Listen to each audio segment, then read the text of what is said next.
Hello everyone, this is the Echocardiography explanation lecture.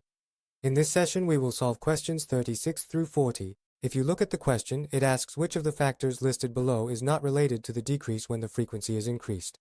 If you look at option A, it's about the change in depth. When the frequency is increased, it cannot penetrate deep areas and can only reach shallow areas, so the depth decreases. So the decrease in depth in option A is correct. Next, if you look at option B, attenuation refers to the weakening of the signal.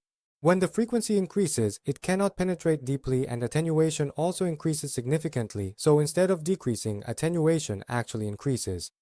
So option B is the incorrect answer. Let's take a look at the remaining options as well. In the case of beam width, as mentioned in option C, when the frequency increases, the beam width becomes narrower. So as a result, the beam width value decreases, meaning that option C is also a factor that decreases with increasing frequency. Next, if you look at option D, it mentions SPL and pulse duration. In the case of SPL, you can think of it as being the same as the wavelength. When the frequency increases, the wavelength becomes shorter.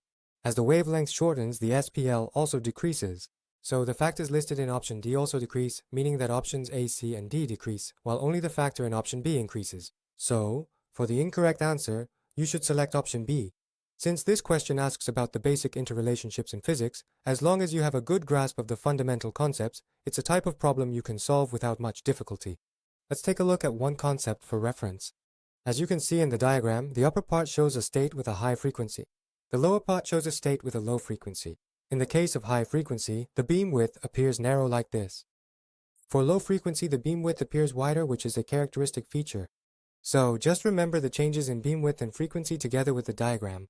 Let's move on and look at the next question. If you look at the question, it is asking about the frequency range used in adult echocardiography. First of all, the answer to this question is given as AVON. Usually, for questions like this, rather than asking for a specific frequency, they more often ask about the frequency range. In actual clinical practice, we don't use just a specific frequency, so I think we can say that this type of question is not very appropriate. Here, the answer is given as AVON, but you can just take that as a reference. Generally, you can consider that a rather wide frequency range, from about 2.5 to 5 MHz, is used. Let's move on and look at the next question. This question is asking which of the following is not related to the improvements achieved by applying the tissue harmonic imaging technique. The answer is AVON. In the case of frame rate, it is not directly related to the tissue harmonic technique. Let's go through the remaining items one by one. When you use this technique, you can reproduce images from deeper areas more accurately, so you can say that the depth penetration also increases.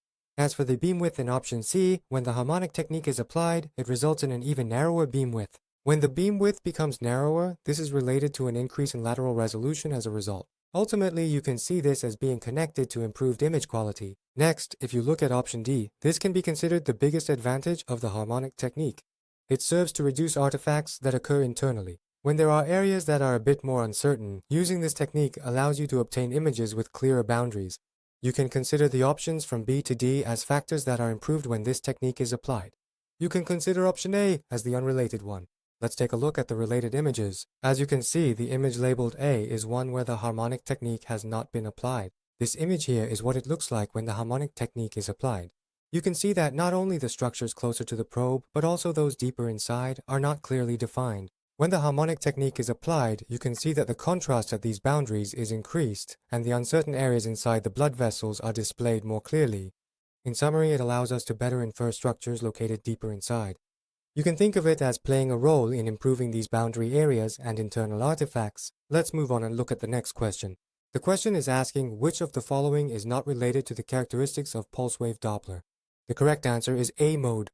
In the case of pulse Doppler, instead of using two elements, a single element is responsible for both transmitting and receiving. Using two elements is not for pulse Doppler, but rather applies to the continuous wave Doppler method. So the one that is not related is A mode. If you look at option B, range resolution is one of the main advantages of pulse Doppler. Option C states that aliasing occurs. Aliasing does not occur in continuous wave Doppler, but is a characteristic that only occurs in pulse Doppler. If you look at the next part, for evaluating diastolic function, we usually use pulse Doppler. In cardiac ultrasound, we typically apply the pulse wave at the mitral valve, the entry point of the mitral valve, to obtain the E, A, and B waves. So by obtaining these two diastolic waves, we use pulse Doppler to assess diastolic function. Therefore, option D can be considered correct. The incorrect answer is option A. The remaining options are related to pulse wave, so you can organize them through solving the problem. Let's move on and look at the next question. In this question, they are asking about the greatest advantage of continuous Doppler. First of all, options A and B are related to pulse wave, not continuous wave. Options C and D are related to continuous wave, but option D, which is distance ambiguity, is actually a disadvantage of continuous wave. Since the question is asking about the main advantage of continuous wave, option D is also incorrect, so you should choose option C as the correct answer.